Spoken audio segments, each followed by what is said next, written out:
que eu escolhi Aruanda. Eu fiz ainda acho que em 1962, eu vi um pequeno anúncio no jornal que ia ter um curso, um seminário de filme documentário no Teatro de Arena, que era ministrado pela Sociedade Amigos da Cinemateca. E eu me inscrevi nesse curso, que foi uma coisa bastante simples, que foi feito em cima do segundo andar do Teatro de Arena, pelo Roberto Santos, Jean-Claude Bernardet, Paulo Emílio Salles Gomes, nos davam pequenas palestras sobre como é que fazer documentário. E um dia, acho que foi o Capovilla, trouxe uma câmera e mostrou como é que coloca filme dentro da câmera. E não sei por que cargas d'água foi exibido esse filme, Aruanda. Eu não me lembro mais do resto do curso, durou uns 15 dias mais ou menos, mas eu me lembro do momento que foi exibido o Aruanda. Isso me deixou tão perplexo, porque eu achei, puxa vida, esse é um filme que é possível de se fazer, né? Eu gostaria de fazer um filme assim. Além de eu sentir que era um filme com o qual eu me identificava e me sentia capaz de fazê-lo, havia essa imagem do Nordeste que eu não conhecia. A gente, em São Paulo, naquele tempo, não tinha a menor ideia. O Nordeste era a descrição de Jorge Amado, né? E quando eu vi essas imagens cruas, com uma belíssima fotografia do fotógrafo, do Hooker, que fez Aruanda, que é uma história que tem que ser contada também em mais detalhes, né? Esse fotógrafo do filme, ele foi o primeiro filme que ele fotografou. Ele era um fotógrafo still. E o Lino Duarte de Noronha convidou ele para fazer a câmera do filme. Ele disse, mas eu não sei, eu nunca fiz câmera de filme. Ele falou, não, você vai fazer, você vai conseguir. E ele fez esse trabalho maravilhoso, né? Essa imagem, eu diria que é uma imagem fundante que a gente tem do Nordeste. Ela se repete em todos os outros filmes depois, Cabra Marcado, Vidas Secas, todos eles recorrem a essa imagem do Aruanda. Cinema, né? Aspirinas e Urubus, mais recente. Também. Cinema, Aspirinas e Urubus, mais recente. Então, eu acho que esse filme de uma importância assim para o cinema brasileiro e para mim também, né? Ele foi fundante para mim. A partir daí eu comecei a enxergar cinema, ver cinema que eu não via antes. Depois, em 64, eu fui para a Universidade de Brasília, inicialmente para o curso de arquitetura, e a Universidade de Brasília tinha um modelo muito interessante. Você podia, nos primeiros 2 anos, cursar qualquer matéria em qualquer setor, no Instituto Central de Artes, para depois se especializar. E estavam lá, já em 64, na Universidade de Brasília, um grupo de pessoas preparando o que seria um curso de cinema. E o que mais me marcou, além da presença do Jean-Claude, Capovilla, de novo, foi a presença do Paulo Emílio Salles Gomes. Paulo Emílio vinha de São Paulo todos os sábados para ministrar um curso de apreciação cinematográfica. E ele projetou durante um semestre inteiro o mesmo filme, Hiroshima Mon Amour, que está aqui nessa mostra.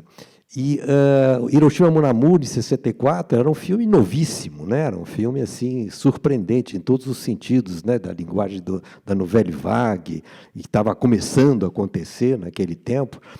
E ele, a cada projeção, ele nos fazia ver o filme de uma maneira diferente. Mas eu me lembro da primeira projeção, ele disse, vocês peguem um caderno e um lápis, nós vamos projetar o filme, e a cada vez que você sentir que há um corte, que há uma mudança, vocês fazem um tracinho.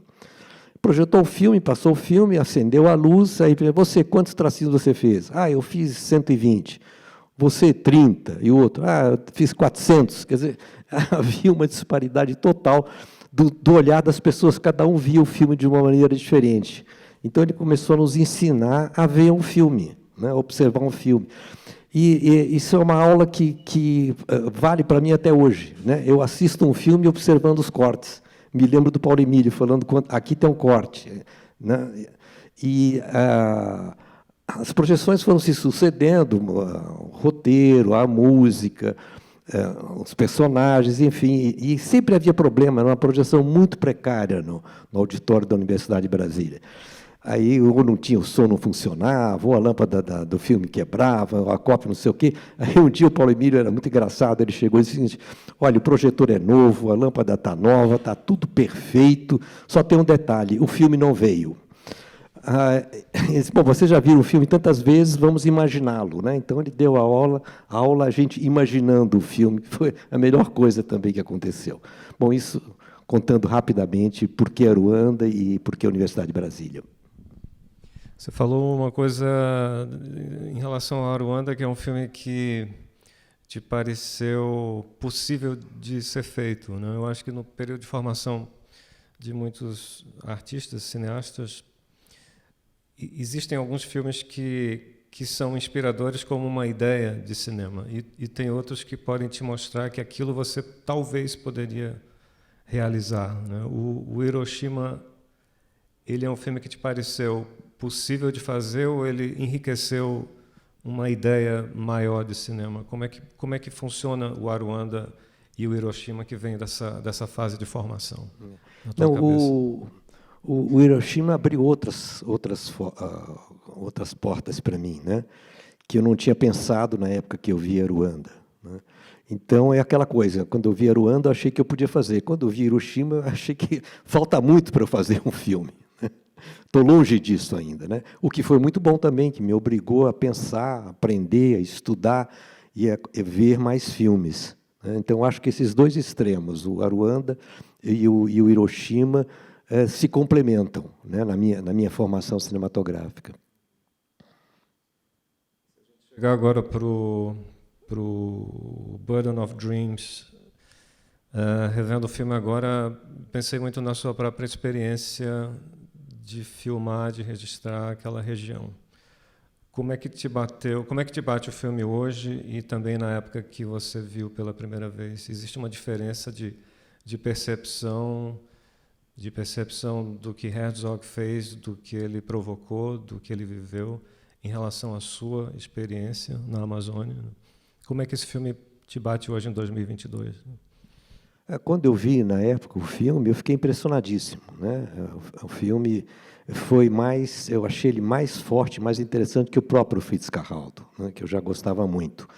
E, principalmente, pelo Herzog, né? Conhecê-lo mais, né? Eu acho que eu conheci o Herzog já de Munique, quando eu vivi lá, tinha visto ele algumas vezes, tinha assistido o primeiro filme dele, que desce o Rio Amazonas, agora esqueci o nome, Aguirre, né? E não vi, desde então não vi, só revi agora esse filme do Les Blancs. E é engraçado, né? Porque, mais uma vez, eu me identifico muito, né? Mais da visão do Les Blancs do que do próprio Herzog. Essa loucura, e coincidentemente o câmera do Herzog, que aparece no filme, chama-se Thomas Maurer, foi meu professor em Ulm. Estudei com ele. Depois ele foi fazer esse filme aqui. A Escola de Design de Ulm, depois que a Universidade de Brasília fechou, a partir do golpe militar de 64, eu consegui entrar, fui para a Alemanha e entrei no curso de cinema da Escola de Design de Ulm, que tinha um departamento de cinema dirigido por Alexander Kluge e Edgar Heitz. E aí que eu entrei no cinema pela fotografia, né? Eu era fotógrafo, depois me tornei câmera, ali eu me formei como câmera de cinema, só muito depois é que eu fui fazer a direção também. O Iracema foi meu primeiro filme como diretor, em 74, né? Mas nós estamos falando ainda de 65, 66, na Alemanha, né? Uhum. Não sei se alguém já poderia pensar em colocar alguma questão para o Jorge aqui. Você falou que já havia assistido o Fitzcarraldo. Isso mudou sua percepção? Você acha que é um feito admirável? O que mudou na sua perspectiva sobre o Herzog e o que você sentiu quando você viu esse filme e, no mínimo, desconstruiu um pouco o que foi realizá-lo? A perspectiva não mudou, porque eu sempre achei que fazer filme é sonhar, né? Talvez eu não tivesse assim a coisa tão explícita, tão clara como Herzog coloca, mas o que ele coloca aqui, a reflexão dele sobre a vida, sobre o cinema, sobre os desafios e a loucura que você tem que fazer quando você faz um filme. Se você não for louco, você não consegue fazer o filme, né? Isso ele põe claramente. isso não mudou, né? Eu acho que revendo o filme agora, apenas reforçou aquilo que eu já sentia antes. E a gente se identifica muito com isso, né? Acho que qualquer um que faz filme se identifica em algum ponto desse documentário, com certeza, né? Esse desafio, essa loucura, ainda mais na Amazônia, mas não só na Amazônia, eu acho que você deve ter essa experiência com absoluta certeza, né? Essa doideira que se instala ali, que você às vezes perde o controle dela, né? Mas você acredita no teu sonho. Se você tem que ter o sonho, né? Se você não tem o sonho, você não realiza. É muito curioso porque a experiência do Fitzcarraldo ela é extrema, né? E ela envolve um cineasta que vem de muito longe, com muito equipamento para fazer esse filme em situações muito peculiares e extremas, fisicamente extremas. E é muito curioso observar que, na mesma época, do outro lado do mundo, o Coppola estava tendo uma experiência muito parecida fazendo o Apocalipse Now, né? E não são experiências que se repetiram nos anos 80, nos anos 90, não nessa escala, né, de insistência e de loucura. E eu não sei nem se eu tenho uma pergunta, mas é muito estranho que isso tenha vindo na mesma época, né? Talvez separado por 2 ou 3 anos. Talvez você consiga identificar um elemento que existia na cultura, na água, naquele momento da década de 70, que levou a experiências tão extremas de uma exploração e de obsessões, né? Que são muito semelhantes dos filmes, embora sejam muito diferentes, né? Acho que era uma época que se sonhava mais, né? Então as pessoas acreditavam mais nos seus sonhos, né? Hoje a vida é tão complicada, né? É impossível. Se você consegue dinheiro para fazer um filme, os investidores jamais iam permitir você correr um risco dessa grandeza, entende?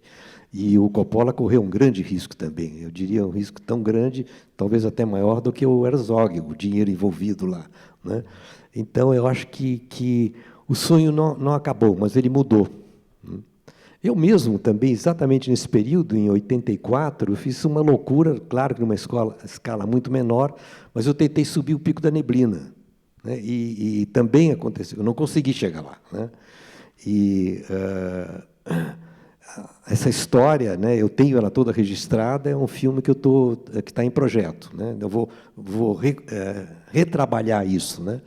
Mas em nenhum momento eu senti que eu perdi.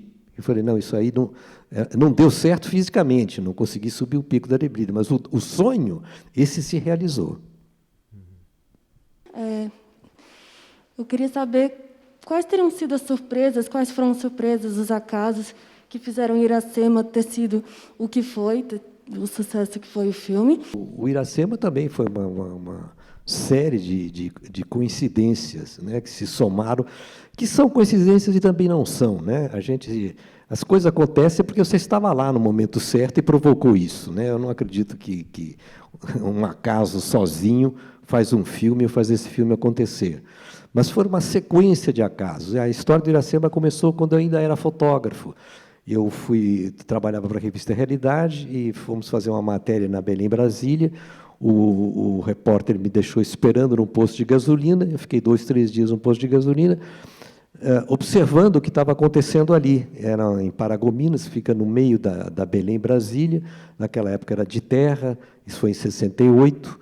E eu vi que tinha 2 personagens interessantes ali, que se um dia fosse contar a história da estrada, eu contaria através desses 2 personagens, que é o chofer de caminhão e as meninas que se prostituem.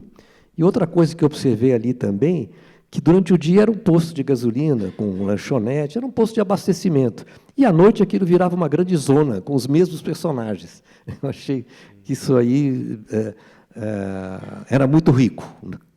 E aí, anos depois, trabalhando como câmera para correspondentes das TVs alemãs, francesa, italiana, eu consegui, na TV alemã, um produtor de um programa bem experimental, passa a tarde, à noite, e que gostou da história, mas ele me chamou e disse o seguinte: olha, você nunca dirigiu um filme, eu preciso que você me traga alguma coisa para eu ver. Aí, voltando para o Brasil, eu, junto com Orlando Senna e Wolf Gauer, que era meu parceiro na época, saímos no meu Fusquinha de São Paulo e fomos até a Transamazônica, via Marabá. E eu, na época, eu fazia muita coisa em Super 8. Eu usava a Super 8, que era muda, como uma espécie de caderno de notas. Eu não sou muito de escrever, eu sou muito de imagem. Então, para mim, as imagens de Super 8 me falavam muito mais do que as minhas anotações. E eu fiz essa viagem, registrando tudo que eu via na beira da estrada com o Super 8, imaginando que isso seria a história do filme. Mostrei esse Super 8 para o produtor da TV alemã e ele disse, olha, se você me garantir estas imagens no filme, eu produzo o filme para vocês. Eu falei, isso não tem problema, é só apontar a câmera para a estrada que essas coisas aparecem. E assim eu passei confiança para ele, que produziu o filme. Mas Iracema tem uma série de outras coincidências muito, muito loucas também, que a verba era pouquíssima do filme, né? A gente estava filmando em Belém, na época do Sírio, e passou uma equipe de reportagem da TV alemã que soube, falou, olha, tem uns caras aí dos EDF fazendo um filme de ficção com 5 pessoas, e a equipe de reportagem, acho que tinha uns 10 naquela época, eram equipes. Eles olharam e riram da gente, falaram, o que vocês estão fazendo aí? Que loucura é essa? Não levaram muito a sério, mas fizeram uma reportagem, né, com a menina, com a Edna, e a gente filmando ela, e isso passou na TV alemã, essa reportagem, e chamou atenção, as pessoas já ficaram atentas. E o filme passou no inverno, em fevereiro. Primeiro, foi tudo muito rápido. Eu filmei o filme em outubro, em fevereiro o filme foi para o ar. Né? A gente tinha, assim, montei ele em um mês, ou menos de um mês, com uma editora que não falava uma palavra de português. Né? Eu não sabia... enfim, foi com... Montou na Alemanha? Montei na Alemanha. Foi filmado aqui, 16, colorido, e com som direto, uma coisa na época não se usava muito em filme de ficção, os filmes ainda eram dublados naquele tempo. E quando passou, ia ser exibido na TV alemã, numa quarta-feira, assim, tarde, 10 da noite, né, no inverno, na Alemanha, eu falei, ninguém... E assim, ainda tinha o canal concorrente, ia transmitir um jogo de futebol muito importante que estava acontecendo naquela quarta-feira. Falei, bom, esquece o filme, ninguém vai ligar. O que aconteceu? Deu uma tempestade, uma nevasca, não houve jogo, então quem ligou a televisão viu Iracema. E aí chamou a atenção, alguns críticos comentaram o filme depois, e ele acabou, em seguida, indo para Cannes. Né? Imagine você totalmente despreparado, de repente eu estava em Cannes, andando na Croisette, fumando charuto, apresentando o filme na Semana da Crítica. Mas a versão de cinema ela é um pouco diferente da que foi lá? É a mesma? Não, só tem uma versão, o filme. Né?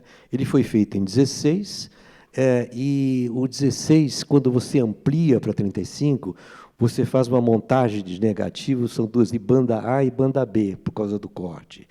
E como o filme não ia ser, a gente não previu ampliá-lo, então ele foi telecinado do próprio 16 para passar na televisão, ele foi montado simplesmente colado, não teve banda A e B. E Cannes, na época, exigia que o filme fosse em 35, eles não projetavam o filme em 16.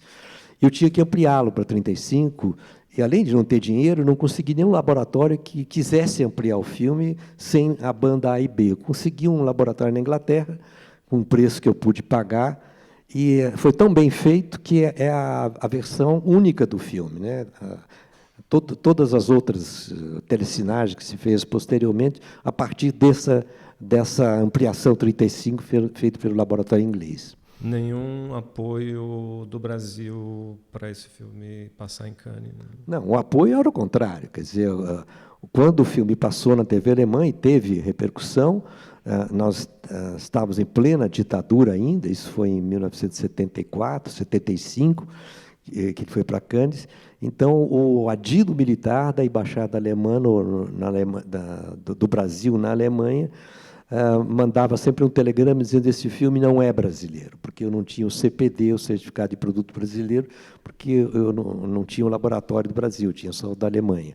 Mas eu não me importei com isso, né? A gente mandava para os festivais, e a Itamaraty mandava um telegrama, mas ninguém dava bola para isso. E o curioso é o seguinte, eu não tive assim tanta consciência na época dessa coisa do docudrama, né? Eu fiz o filme do jeito que eu imaginei contá-lo. E aí, de repente, naquela época, separavam muito o documentário da ficção. Num festival de cinema, ou era documentário ou era ficção, né? E aí eu comecei a escrever nos festivais de ficção como um filme de ficção, e nos festivais de documentário como documentário, e nunca ninguém questionou. 74, 75 foi nessa época que você viu o filme do Cassavetes, o Mulher sob Influência? Foi nessa época também. O filme do Cassavetes, ele me impressionou muito na época. Quer dizer, eu gostava do trabalho dele, mas pela improvisação e pela naturalidade dos atores, né? Quer dizer, eu não sei até que ponto aquilo estava no roteiro ou aquilo foi improvisado. Como no Iracema, de uma certa forma. Então, essa liberdade com que ele fazia o filme, eu gostei muito, me identifiquei muito com esse filme, né? Uhum. Aliás, todos os filmes que passam aqui, cada um tem uma razão muito importante para mim, né? Eu escolhi os filmes que eu gostei, não por serem os melhores filmes, mas foram os filmes com os quais me marcaram, me identifiquei e eu acho que compõem o meu universo cinematográfico. Jorge, eu teria um monte de perguntas para fazer, como sempre, para ti, né? Mas, pensando um pouco aqui falando no Aruanda, né, e na relação com o Iracema, porque o Aruanda ele é essencialmente um filme documental, mas ele começa com aquela narração e te traz com elementos de ficção, né? Então, em que medida aquilo mexeu contigo, ou mexeu no teu imaginário na hora de você se propor a fazer o Iracema, né? E pensando no peso dos sonhos, né?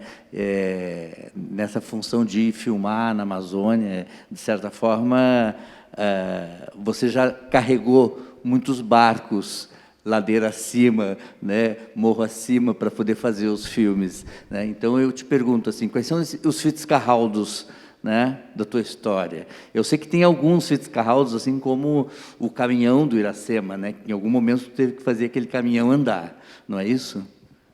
Ruanda tem uma característica muito interessante, que eu acho que também não são atores, né? Ele coloca aqueles personagens atuando, fazendo o que eles de fato fazem na realidade, né? Mas ele encenou isso, mas ele encenou com não atores. O Aruanda é interessantíssimo, né? Cada vez que você vê o filme ou pensa sobre ele enriquece.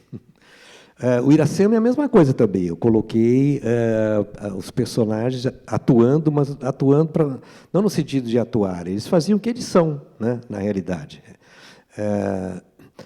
Quanto ao barco do Fitzcarraldo, tem uma outra identidade interessante. Eu sempre gostei de barco. Eu sou velejador, então, para mim, o barco tem um simbolismo muito forte.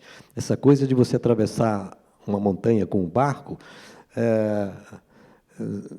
para um velejador, é um desafio toda vez que você sai para velejar para algum lugar, né? Eu vejo o Amir Klink, né?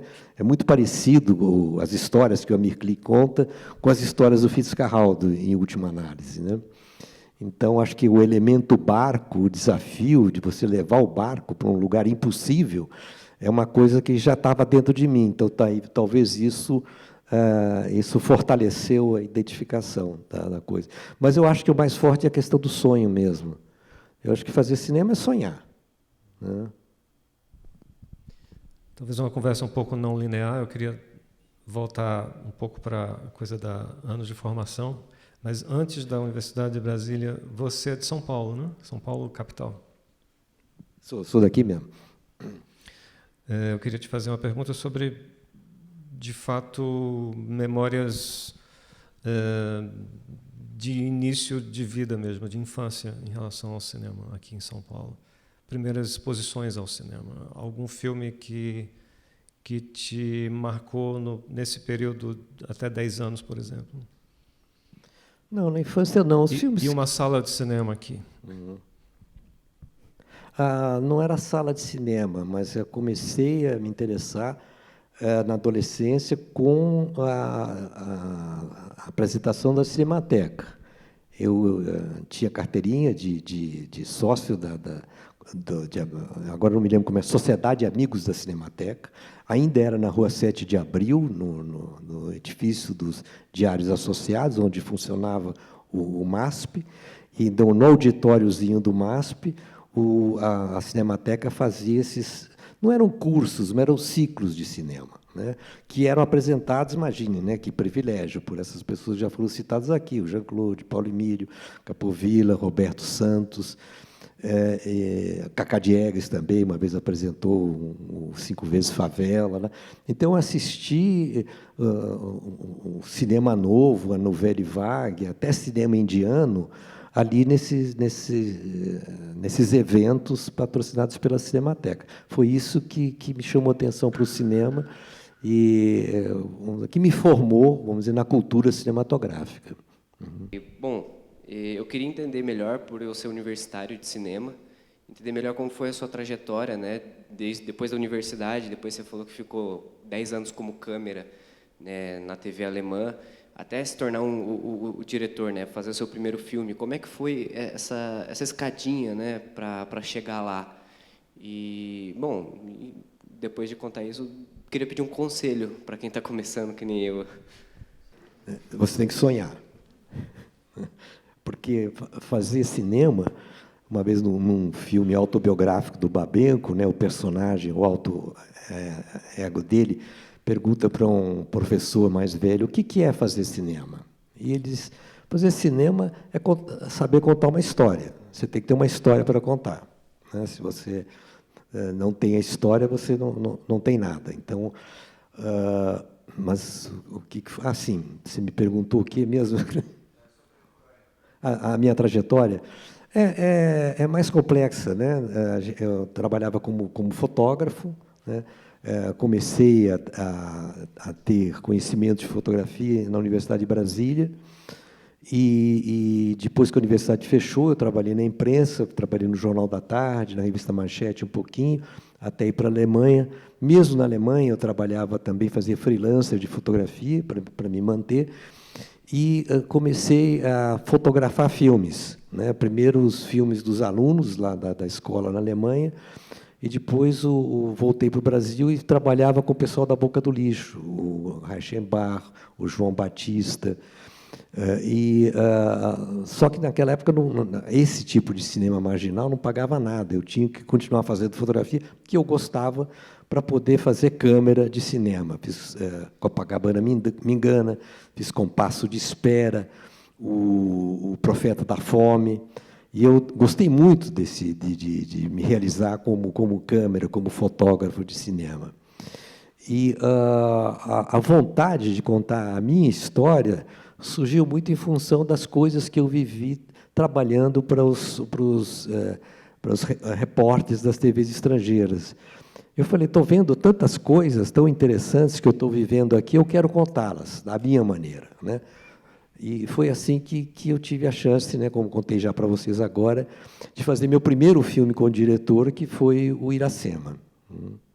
Queria passar, talvez, para um filme que é muito próximo, né, de todos nós, que é o filme do André Novaes. Filmes de plástico, inclusive, está representando o Brasil agora nessa temporada de prêmios do Oscar, com o Marte 1, do Gabriel Martins.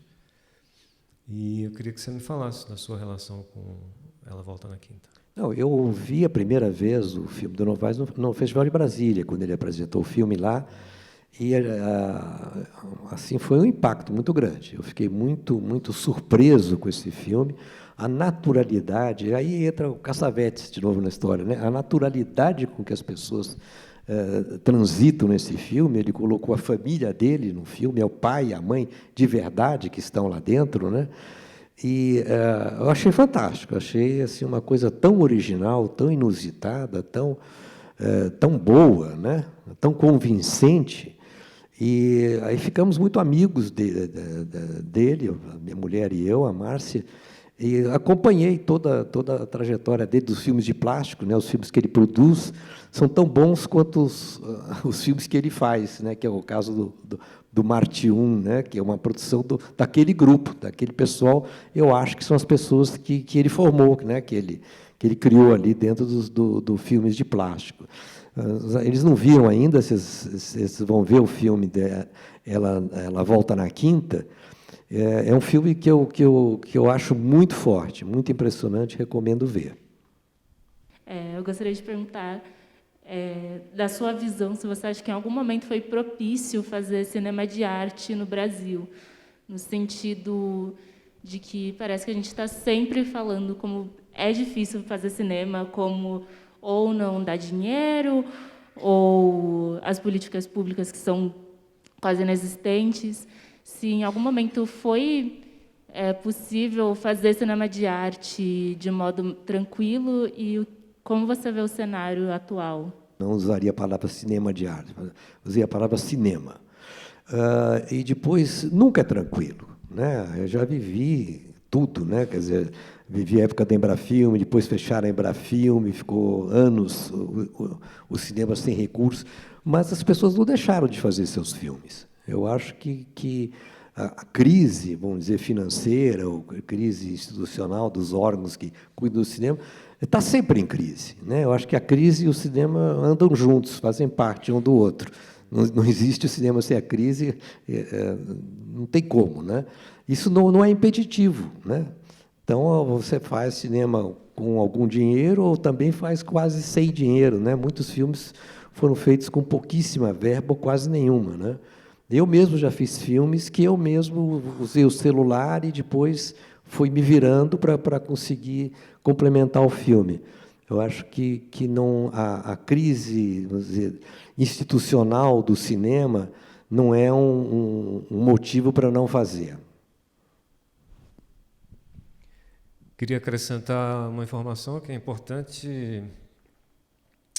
O Instituto Moreira Salles está preparando uma grande exposição e uma retrospectiva do Jorge, e isso vai acontecer no ano que vem, 2023, ou seja, daqui a alguns meses. Queria agradecer, primeiro, a esse evento fantástico que vocês propuseram, né, da Carta Branca. Né? No começo, assim, fiquei meio, o que eu vou fazer com essa Carta Branca? Né? Mas, depois, pensando, eu falei, não, vou mostrar os filmes que eu gosto. A Carta Branca, geralmente, é uma oportunidade de festejar filmes, e a partir dessa celebração dos filmes, a gente parte para entender um pouco quem propôs a Carta Branca, que é o que eu acho que está acontecendo aqui hoje. Referente à dificuldade, será que se fosse tão fácil, seria tão interessante fazer? E que te motiva a fazer cinema, fora o cinema? Porque eu acredito que o cinema, como qualquer arte, é um meio, né? Eu acho que deve ter alguma coisa lá atrás que te motiva além do cinema, né? Então, a pergunta seria essa. Será que seria tão interessante fazer cinema, como qualquer arte, se fosse tão fácil? E que te motiva além disso? Né? Além da arte do cinema? O que você quer passar através do cinema, se não fosse o cinema, fosse outra coisa? O que me motiva é contar história. Eu gosto de contar histórias. Então, a forma que eu encontrei de contar as histórias é contá-las em filme, em cinema.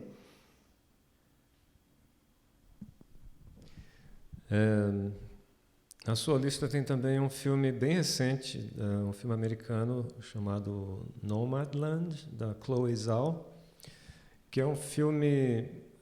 ele foi muito reconhecido, né? Ganhou o Oscar. Ele foi feito com câmeras muito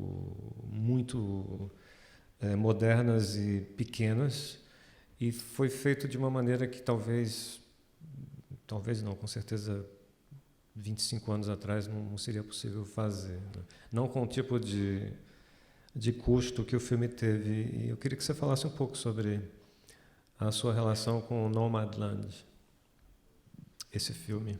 Eu vejo muita semelhança do meu jeito de filmar no Nomadland. Né? Tem um ator que contracena com não atores, uma produção assim, justamente com equipamento super leve, né? E que não interfere no ambiente, usando os elementos que se encontram na frente, não construindo nada, né, partindo daquilo que existe, né, e contando uma ótima história, né? Então, escolhi o Nomadland porque é um cinema que mais uma vez, voltando às origens, é um cinema que eu gostaria de fazer, que eu sei fazer. Entende? Numa chave bem diferente, tem o filme do Béla Tarr, né, O Cavalo de Turim, que é um filme bem peculiar. Eu queria que você falasse do Cavalo de Turim. Uma coisa física também muito forte no filme. Eu não sei explicar direito por quê, mas quando assisti o Cavalo de Turim, me impactou demais, né? O filme tem quase 3 horas, né? Eu senti como se fosse um curta-metragem, impressionante como o filme passa. É um filme que praticamente não tem diálogos, tem planos longuíssimos, é um filme que tinha tudo para ser chato e não dizer nada, mas ele é o contrário disso. Ele é um filme, justamente, em não dizendo quase nada, ele diz muita coisa. Não dá para descrever. Eu tive lendo algumas críticas do filme, quando eu escolhi, eu quis encontrar uma razão para justificar a escolha desse filme, e, para te falar sinceramente, não achei. Mas não precisa justificar, não. Acho que a seleção dele é muito boa nesse seu grupo de filmes propostos. Fiquei com vontade de perguntar hoje qual o seu sonho, assim, o que você está sonhando nesse momento. Para mim, esse momento que a gente está vivendo é bastante simbólico, assim, de esperança, e ter esses 2 filmes e essa palavra vindo, né, da tua boca me deu essa curiosidade, assim, se você pode compartilhar com a gente. A gente sonha o tempo todo, toda noite eu estou sonhando. E tenho vários projetos. Eu sempre brinco que um cineasta independente, ele tem que ter no mínimo 10 projetos para um estar andando. Se ele tem 9, ele não tem nenhum, né? Então, eu tenho projetos em diferentes áreas, né, mas todos com uma característica documentária, que não dá para falar ainda, porque são coisas que ainda estão sendo elaboradas, né? Mas eu fiz um filme, o mais recente, né, que a gente está lançando agora, que chama-se Amazônia, a Nova Minamata. O produtor do filme está aqui, inclusive, o Nuno Godolfin. E esse filme eu acho muito importante, né, como um instrumento político mesmo. Eu enxergo o meu cinema como um cinema político, um cinema de atuação política. A minha maneira de fazer política são os meus filmes, né?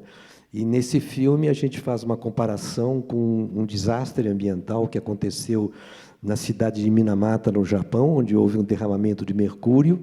A gente compara com o que está acontecendo hoje na Amazônia, com a utilização do mercúrio pelo garimpo, e que está afetando, envenenando os rios da Amazônia. E os efeitos desse envenenamento são os mesmos sintomas que a gente vê hoje aconteceram no Japão há 50 anos atrás. Então, é uma forma de mostrar que futuro é esse que a gente tem pela frente. A gente pode ver isso no Japão se a gente não fizer nada, né? Mas é um filme, eu encaro esse filme como uma arma política mesmo, é um filme de ativista, né? Como foi Iracema também, na época, o Iracema ele estava oficialmente censurado no Brasil, mas, na prática, ele circulou muito, porque havia um movimento de cineclubes muito forte nos anos 70, 80, que esse cineclubismo, né, ele era usado nos sindicatos, nas organizações estudantis, nos movimentos eclesiais de base, nos MDAs, Movimentos de Defesa da Amazônia. Nós tínhamos umas 5 ou 6 cópias em 16 milímetros do Iracema que circularam no Brasil inteiro e eram usados como base para discutir a situação política do país. Eu fiz vários filmes para esse movimento cineclubista, o Jari, Terceiro Milênio, a Igreja dos Oprimidos, são todos filmes que circularam no movimento cineclubista. Eu tenho acompanhado, através do Tiago Nogueira, que está ali, do projeto dessa grande exposição no IMS, questões relacionadas ao seu acervo.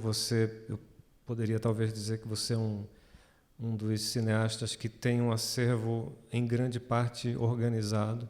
A gente tem um problema sério na nossa cultura cinematográfica, audiovisual, que é a questão de acervo, né, de preservação. Estamos saindo de um período sinistro, né, relacionado à Cinemateca Brasileira, o incêndio na Unidade Leopoldina, o incêndio no Museu Nacional. Na verdade, são uma série de crises relacionadas à nossa dificuldade de manter nossos documentos, nossos filmes, nossos negativos, fitas. E você conviveu com o Paulo Emílio, né? Eu queria, na verdade, te fazer uma pergunta relacionada a como é que você vê essa, talvez uma dificuldade que existe na nossa cultura de preservar, e se talvez a gente possa estar entrando num período mais otimista em relação a isso. Acho que sim, porque quando a Cinemateca estava fechada, eu achei uma tragédia, porque meus negativos todos estão na Cinemateca, né? Então, agora, pelo menos, eu tenho acesso a eles, né, se eu pedir. Eu acho que o Paulo Emílio foi fundante dessa questão. Ele chamou a atenção, né, da sociedade, da necessidade de conservar. Até então, ninguém pensava em conservar arquivos de cinema, né? E eu acho que é tão importante, né, como em todas as artes, não é só o cinema, né? E o Brasil tem uma dificuldade com a sua história, com o seu passado, né? A gente procura esquecer o passado e não valorizar o passado, né? A gente tem que respeitar, estudar e dar valor a esse passado. E como a gente não dá valor ao passado, a gente também não dá valor em preservá-lo, né? Isso acontece igualzinho com o cinema. Oi, boa noite. Eu quero saber que filmes que ficaram de fora dessa lista, que filmes que você gosta também que ficaram de fora dessa lista, e quais os diretores que você tem acompanhado, quais os filmes que costuma assistir, o que tu indicaria? Muito difícil falar o que filmes ficaram de fora. Dezenas de filmes ficaram de fora, né? Então, não saberia te dizer agora qual. Quando eu fiz a lista, né, eu tive que fazer uma escolha. Então, eu não sei te dizer agora qual filme. Talvez um filme que eu acho uma pena que não tenha sido pôde entrar na lista, que foi um dos primeiros que eu escolhi, foi O Segredo de Putumayo, do Aurélio Michilis, que está aqui. Era um filme que eu tinha selecionado e, por uma razão de questão de produção, não conseguiram colocar cópia nesse contexto. Mas a gente que estuda e vive o cinema, a gente gosta de cinema, eu gosto de muitos filmes. Aliás, eu gosto de todos os filmes, eu gosto de cinema, né? Mas em qualquer filme, eu sempre vou achar alguma coisa interessante nele. E você continua indo à sala de cinema com tudo que tem acontecido pós-pandemia, que há um distúrbio na energia da ideia de frequentar a sala de cinema. Semana que vem, a grande indústria aposta num filme que custou 350 milhões de dólares, que é o Avatar, que é uma espécie de nova esperança para o ato de ir ao cinema. 350 milhões de dólares dá, em português, 2 bilhões, talvez. Eu não sei nem fazer a conversão. Mas como é que você está vendo esse momento agora, onde há uma certa sombra pairando sobre o simples ato de ir ao cinema, que é o que a gente discute muito na equipe aqui no IMS, as programações e o fluxo de público, né? Estamos recuperando, acredito, mas ainda atrás do que era antes da pandemia. Eu acho que muitas coisas mudaram, né? O streaming veio para ficar, né? Então, Mas isso são ciclos que sempre aconteceram, né? Quando entrou a televisão, diz, ninguém mais vai ao teatro, né? Quando veio o rádio, diz, ninguém vai assistir concerto. É verdade, acho que o cinema vai existir sempre, né?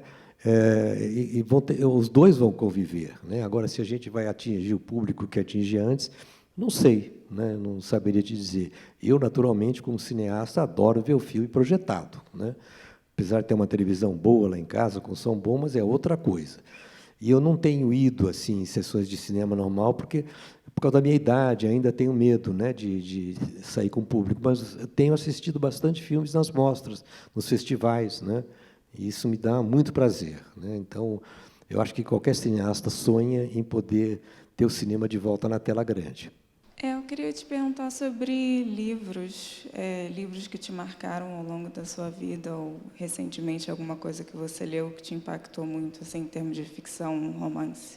Eu acabei de ler um livro do McEwan, né, chamado Juventude, e, por exemplo, que eu li agora, né? Então, um escritor fantástico, estou lendo outros livros dele, mas um livro que me marcou, assim, que eu gostei, é o Tristes Trópicos, do Lévi-Strauss. Tanto é que eu fiz um filme baseado nesse livro. Para citar dois, né?